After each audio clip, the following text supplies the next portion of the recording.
మీ పిల్లల్ని మీరు వేరే కిడ్స్తో కంపేర్ చేస్తున్నారా? First stop doing that.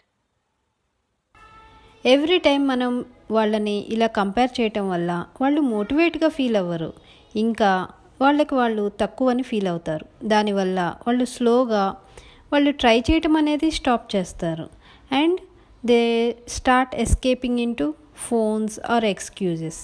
ఇది పెర్ఫార్మెన్స్ అవ్వదండి, ఇది వాళ్ళకి ప్రెషర్గా ఉంటుంది. యాజ్ ఏ స్మార్ట్ లెర్నర్ కోచ్గా నేను వాళ్ళని ర్యాట్ రేస్లోకి పుష్ చేయను.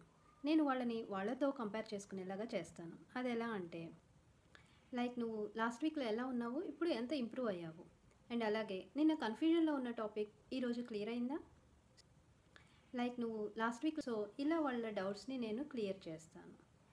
Using some self reflection trackers, weekly wins board, confidence mirror talks, encouragement journey.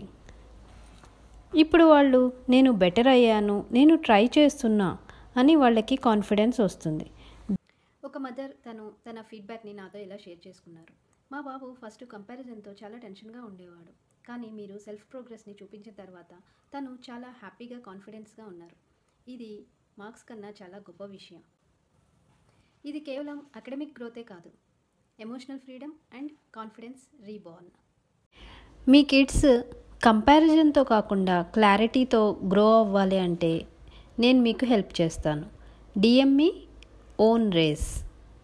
Let's raise children who are confident in their own journey. Thank you very much.